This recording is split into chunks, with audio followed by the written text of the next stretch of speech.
Welcome to the Human Capital Innovations Podcast, your go-to source for personal, professional, and organizational growth and development.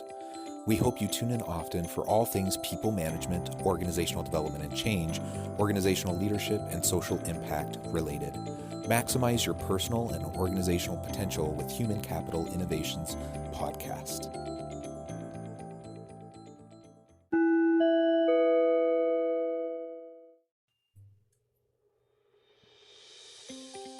Welcome to the Human Capital Innovations Podcast.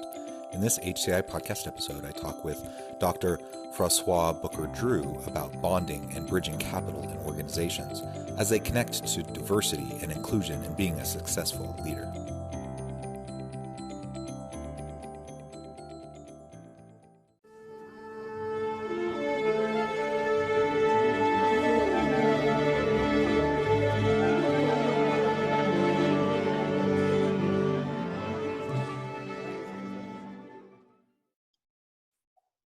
Froswa Booker-Drew, welcome to the Human Capital Innovations Podcast.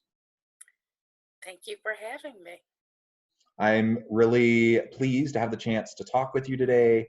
It's going to be a fun conversation around social capital and its connection to leadership and some of your experience in some of your leadership roles throughout your career.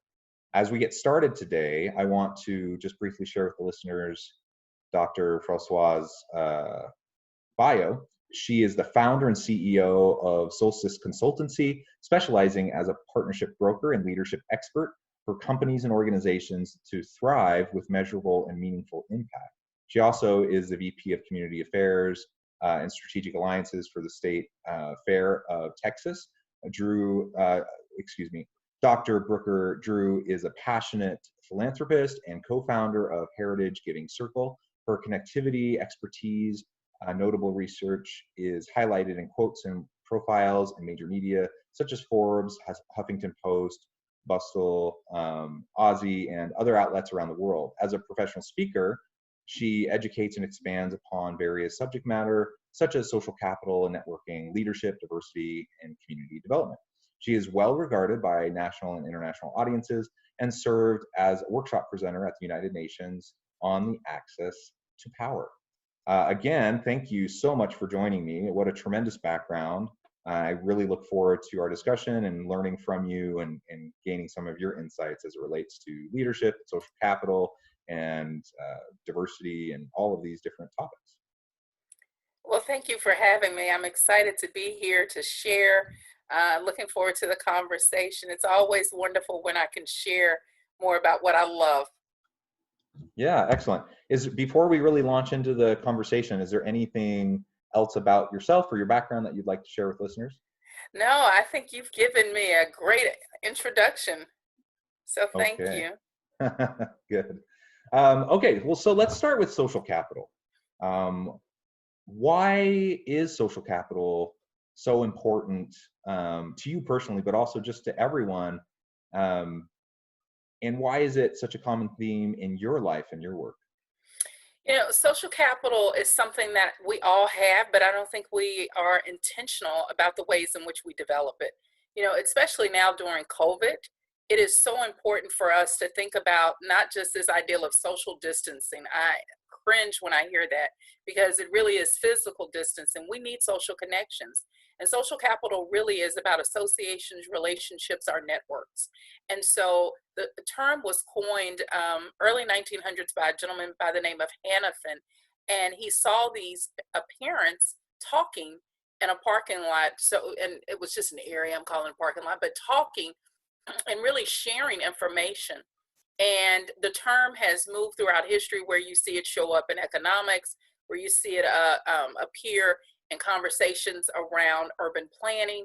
But it really is looking at the way in which we use our networks as a form of currency. I tend to, have some resistance to that because I think on one hand, relationships do move things and they can be transactional. But I think it's also important to think about how relationships can be transformational. And so throughout my life, I've been very blessed to have folks who have shown up as mentors and guides and teachers, but I've also had people who've been sponsors, those folks who've opened doors for me and who've opened opportunities. And I think it's, even more so now in the situation we find ourselves in, that it's important that we start thinking about the ways that we're leveraging our existing relationships, but more importantly, how are we building networks that both are bridging and are bonding? And what that basically means is it's easy for us to connect to people that are just like us because same is safe. And that's a bonding social capital. But the goal is ultimately, how do we get people to start thinking about this ideal of bridging social capital? What does it mean to connect to people who are different, not just race, but ideology, who are different in the ways that they see the world? Because that's when we get rich information that we can use to help benefit our lives, both personally and professionally. I love that. I love differentiating the bonding versus the bridging social capital. And I mean, we all know the importance of networks, and we know the importance of relationships in the workplace, just in terms of effective collaboration, but also access to power and the Yes. opportunities and to be able to get ahead in your career. So, I mean, everyone knows that. There's no question about the value of those connections, but I really like how you break it apart and you focus on the bonding versus the bridging social capital. And that's so, particularly relevant today, given all of the work that organizations are trying to do around diversity and inclusion, and within this current kind of broader social and political context, with the Black Lives Matters movement and all of the attention that is being brought to race relations and to systemic issues of around inequality. So it's super important that we look for ways to bridge across networks. That has meaning for diversity and inclusion, but that also has meaning for just effective organizations that bring in diverse people with different backgrounds, different ways of thinking and seeing the world, different framings. And that enriches the workplace, but it also connects us individually Yes. outside of our more insular kind of bubble of, like you said, we tend to be around people who are like us because that's what's comfortable, that's what we're used to. And if we don't really actively try to push out the edges of our bubble through this bridging capital approach, then ultimately over time, we'll just become increasingly locked in to our own echo chamber, and that will hinder our ability to be successful in our careers. Well, and it's also helping people be comfortable with moments of cognitive dissonance, which is something that I'm constantly pushing people about. It is being okay with, and I tell my daughter this, with multiple realities existing at the same time. So I can be right and you can be right too. And not going, no, it's either or, and you have to be wrong because I'm right. Helping people understand this idea that both and is okay. And when we have moments of cognitive dissonance where we're faced with situations where we're going, oh my goodness, I don't like this, it makes me uncomfortable. How do we wrestle with that? And I think what we have to pay attention to is our identity is tied to those things that we believe. And so when we are confronted with ideas that are very different than our own, it's so easy to run and go, no, that can't be correct. Because then it's challenging the narrative that we've said for years that these values are right. Instead of going, let me wrestle with the discomfort that this moment of cognitive dissonance is bringing to me. And why do I feel this way? And I think for many of us, we run. There was a study Gallup did some months ago where they were talking about you're starting to see more polarization because when people find in their communities that they don't have a lot of people who have the same political ideology they do, they tend to retreat. And that's problematic because it does create these silos and it creates polarization instead of people going, so why does it make me feel uncomfortable to hear this person who has a different point of view? And how do we create these safe spaces for people to begin to listen and wrestle in that uncomfortableness together? I love that. I mean, the world is complex. Excuse me. Yes. There's lots of ambiguity. Uh, Very few things are black and white, Yes. in my opinion, at least. It sounds like I you agree. agree. And it is about the wrestle. It's about the uncomfortable spaces and the ambiguities, and the nuances. And people need to learn how to be comfortable and thrive in that environment. And frankly, the average person isn't really. Um, Yes. and so, but they can become that way. But like you said, you have to get past the the cognitive dissonance. So many people, they feel like as soon as they have that dissonance occur, they don't like how that feels, and so because they don't like how that feels, there must be something wrong with it, Exactly. which means they flee, they avoid it. From a religious standpoint, they think, they otherize people, and so they're saying Yes. someone thinks differently than I do in terms of belief, so I'm good, they're bad, right? And we do the same thing politically, rather Yes. rather than engaging with the complexity. And so confirmation bias plays in, and we just need to learn that we all have those biases, and that we can, as long as we're proactive about it, we can check ourselves and we can kind of push ourselves out of our comfort zone so that we have a chance to really learn and grow. But this is the thing with that, and I totally agree. It shows up in our leadership. So those personal difficulties that we have show up in our workspaces, and it shows up in the way that we relate to people. So when we're not wrestling with those moments and questioning why we believe the way that we believe, it impacts other people, and it impacts the way that we connect to people. It impacts our relationships. I'm really big on this ideal of relational leadership because I love thinking about ways in which we work with people to make them the better version of who they are, because we can get so much accomplished when we're able to tap into that. It takes time, and it's so easy quite often to look at people for the functionality that they provide and perform versus looking at the totality of a person and saying, if I'm able to work with all of this, oh my goodness, what can they produce?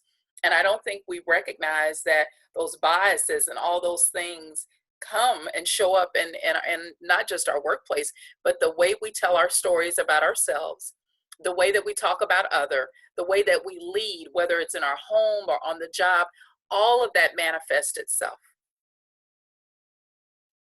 I completely agree. Very well said.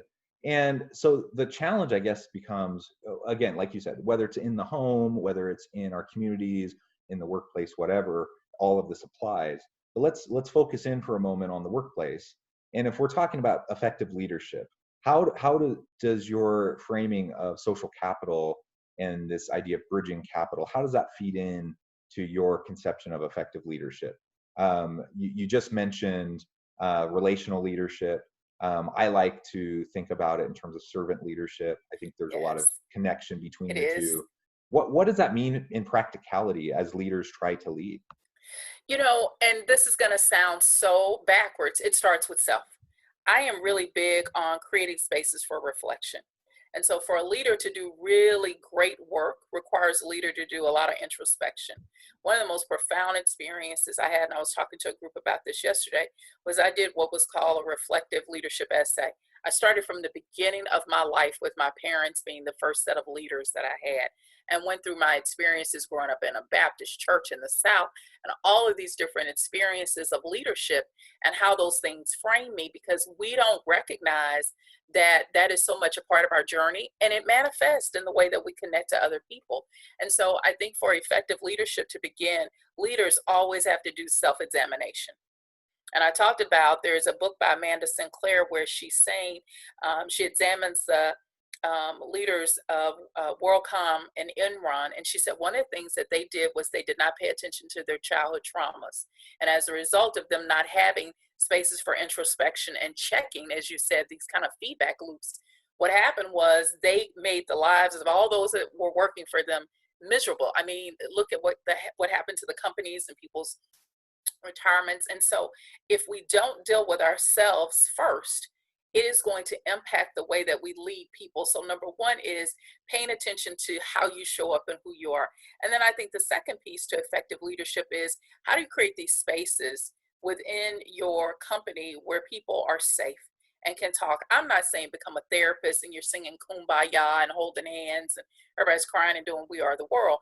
That's not what I'm suggesting at all, but it is creating spaces where there are opportunities for learning, And how do you create this kind of learning environment where you're having cross pollination of your teams talking and sharing information? I think it is creating those spaces that are safe and always having the room for immediate feedback and course correction. And a lot of companies, what I find is we wait until it blows up and then we go, oh God, we got to do something, when there were all these moments for feedback and course correction that as leaders, we didn't take the time because we didn't want to hear it. We wanted to get it done.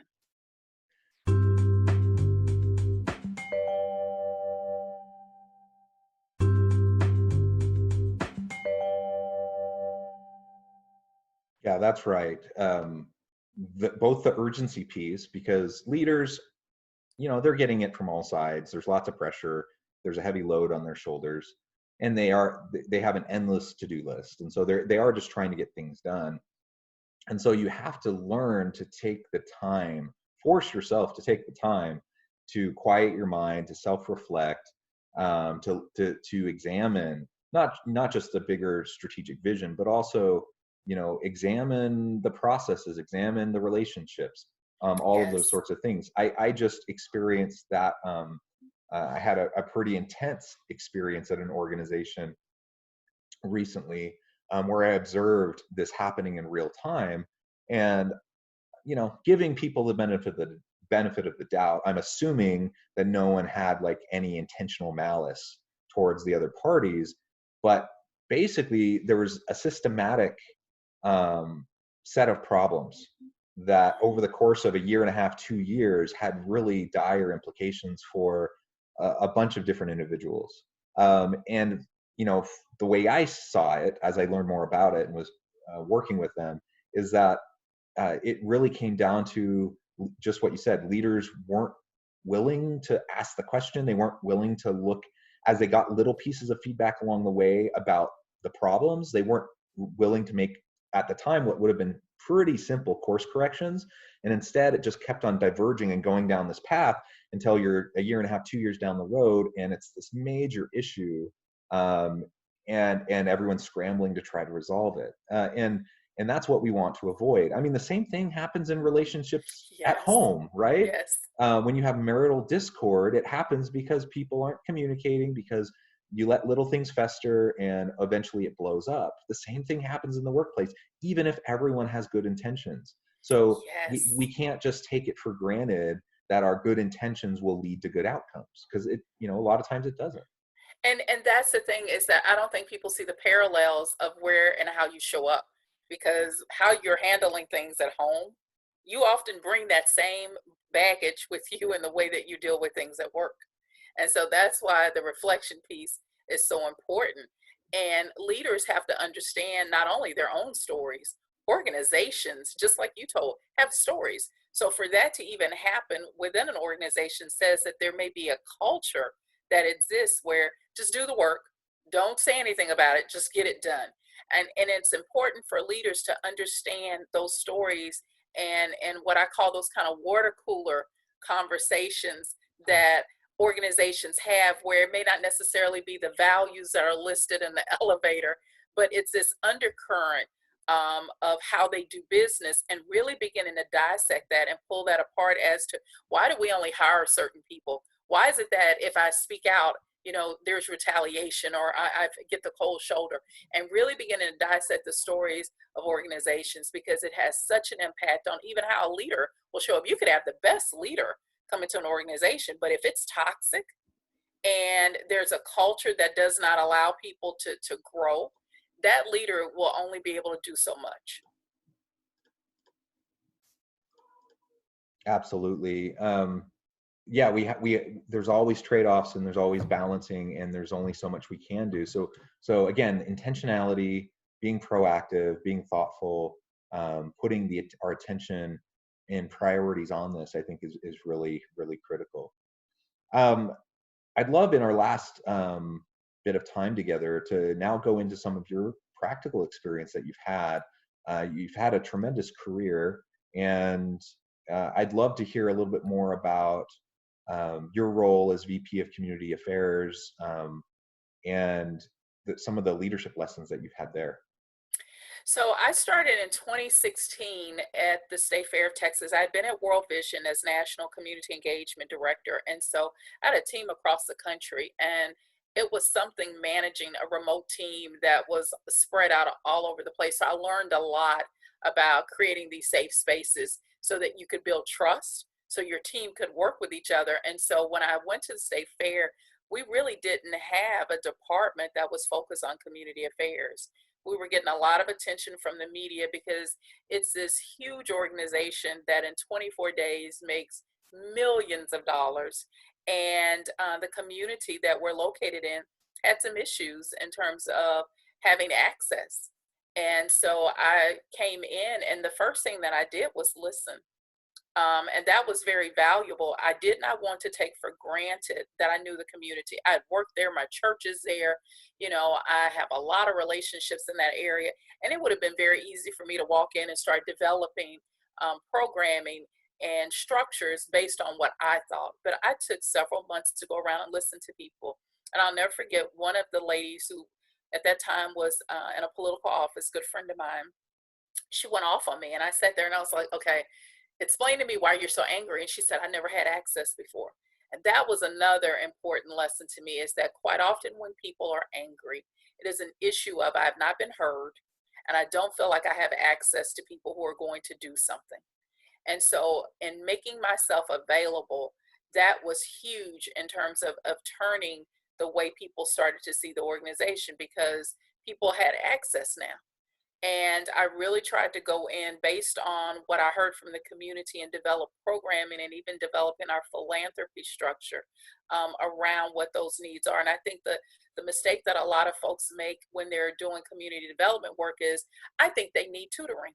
And you make these assumptions without actually listening to people, and beginning to see that the issues quite often that you think exist is something much deeper.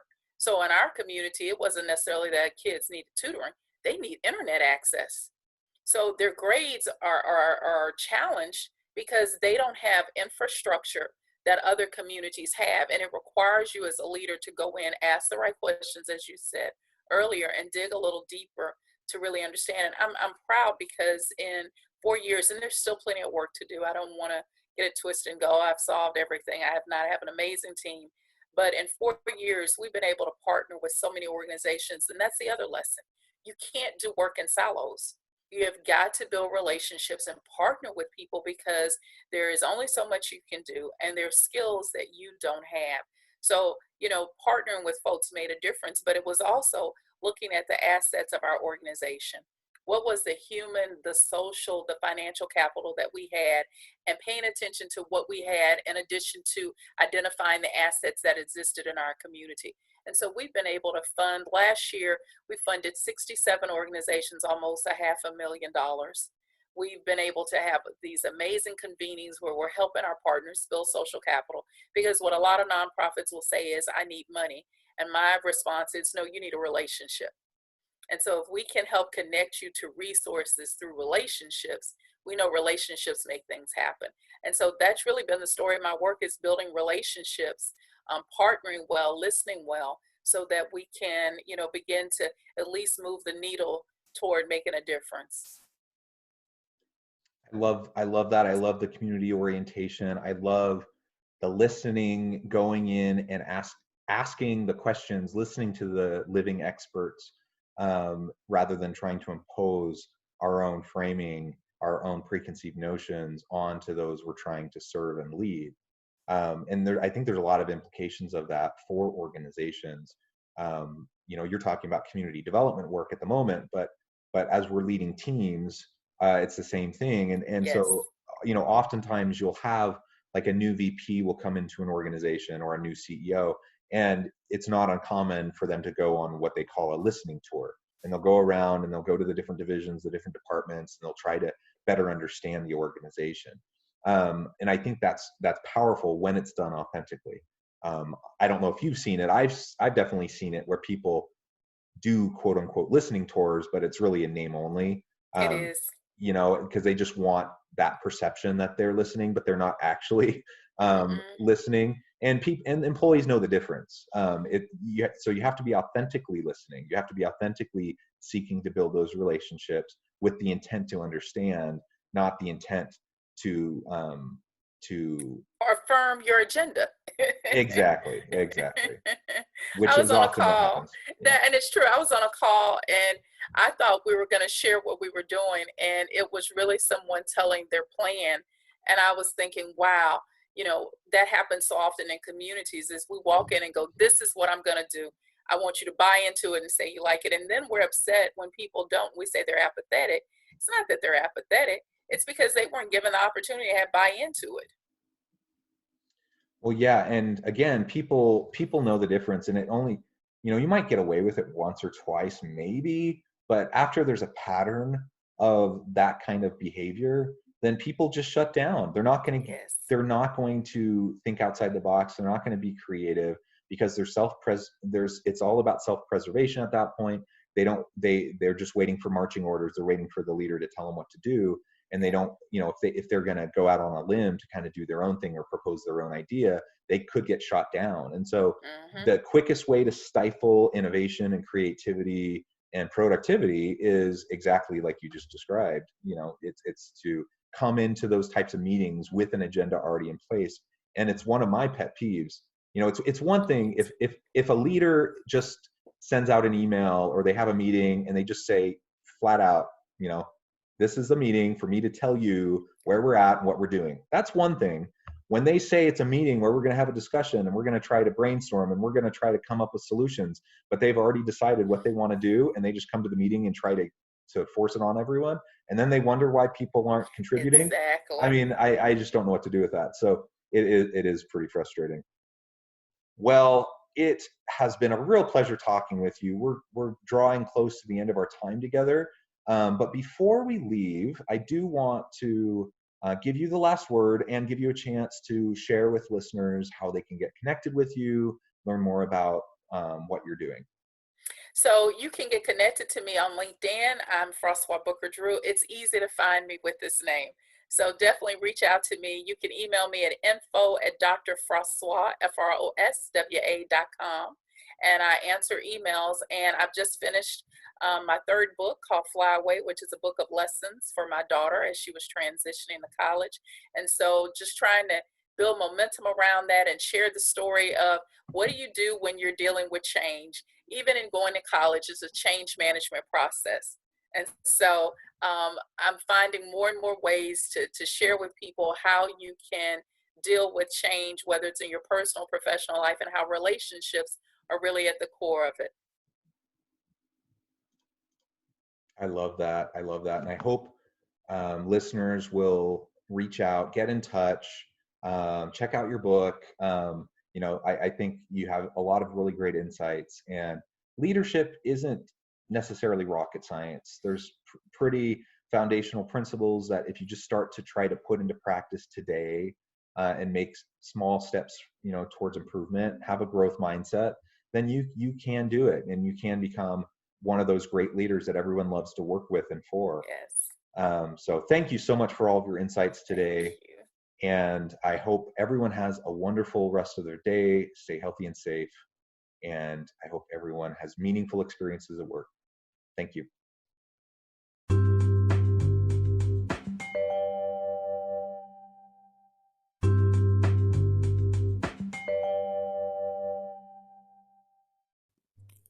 Thanks again for joining us for this episode of the Human Capital Innovations Podcast. I hope you stay healthy and safe and that you have a great week.